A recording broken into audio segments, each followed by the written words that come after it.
A ver, es una situación que a más de uno le sonará. Vas conduciendo tan tranquilamente y de repente, ¡zas!, se enciende esa lucecita amarilla en el cuadro de mandos, la del check engine.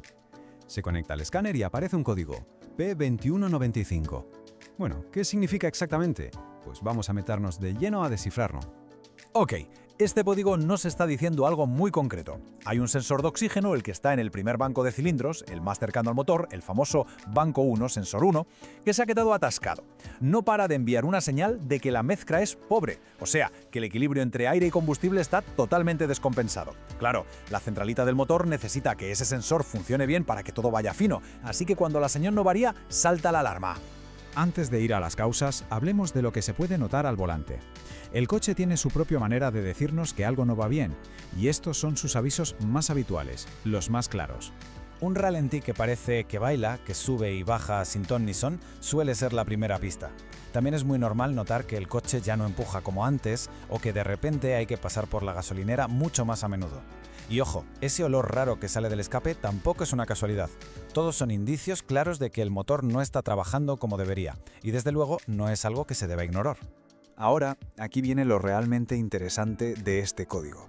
Y es que, aunque apunta directamente al sensor de oxígeno, la mayoría de las veces este sensor es solo el mensajero. El problema de verdad, la causa de todo el lío, casi siempre está en otra parte. La experiencia nos dice que la investigación siempre tiene que empezar por lo más fácil y lo más frecuente. Antes de volverse locos pensando en piezas carísimas, hay que revisar lo básico. ¿Por qué? Pues porque la mayoría de las veces la solución está ahí. Fijaos qué cosas, un simple cable un poco pelado o un conector que ha pillado humedad pueden trastocar todo el sistema. Pasa lo mismo con una diminuta fuga de aire en un manguito de vacío, un fallo en la válvula PCB, que es la que ventila los gases del cárter, o, y esto es de nota, no haber cerrado bien el tapón del aceite. Cualquiera de estas pequeñas cosas es más que suficiente para que salte el código P2195. Bueno, y si después de revisar todo lo sencillo el problema sigue ahí, pues entonces toca remangarse y pasar a las causas menos comunes, que suelen ser, eso sí, algo más complejas. Problemas que pueden estar escondidos en el sistema de combustible o incluso en el propio motor. Aquí ya hablamos de temas un poco más serios, como una bomba de gasolina que no da la talla, inyectores que gotean, un sistema EGR que no funciona bien, el que recircula los gases de escape, o una fuga en el colector justo antes del sensor. Son posibilidades más graves, sí, y por eso es tan importante seguir un diagnóstico metódico, un paso a paso bien hecho. Muy bien, ¿y cómo se aborda todo esto? Pues vamos a verlo con un plan de diagnóstico práctico, un proceso lógico para que cualquiera pueda seguirlo y encontrar la causa real del problema sin dar palos de ciego. El orden aquí es la clave del éxito. Lo primerísimo, siempre una buena inspección con los ojos. Buscar cables en mal estado, conectores sueltos, esas cosas. Luego, en el paso 2, a la caza de fugas de aire, que son una causa súper común. Solo cuando estemos seguros de que todo eso está perfecto, pasamos a pruebas más técnicas, como medir la presión de la gasolina o revisar el escape. Y ya, como último recurso, se comprueba la señal del propio sensor para ver si de verdad está fallando.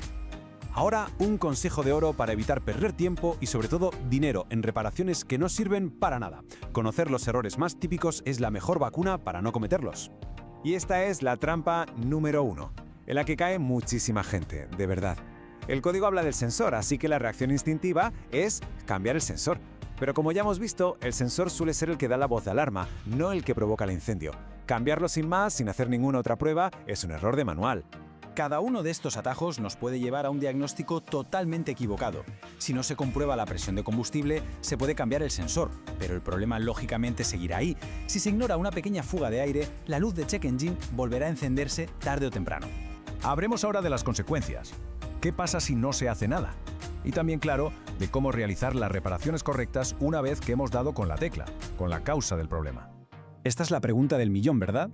¿Qué puede pasar si simplemente se sigue conduciendo con la luz encendida? ¿Es para tanto? Pues la respuesta corta es que sí, lo es. Y el punto clave es este. Una mezcla de aire y combustible que no es correcta no solo hace que se gaste más y se contamine más, es que puede llegar a sobrecalentar y destruir el catalizador. Y esa es una de las reparaciones más caras que existen. A la larga, el daño en el motor puede ser muy serio.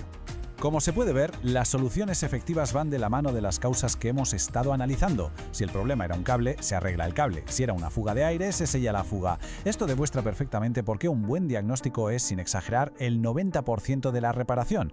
Al final del día, un código de error no es más que un mensaje. Es el vehículo diciendo que algo necesita atención. La clave no es asustarse, sino entender que con un enfoque metódico, ordenado, se puede descifrar ese mensaje y encontrar la solución correcta. Así que la pregunta queda en el aire. ¿El coche está hablando? ¿Hay alguien listo para escuchar?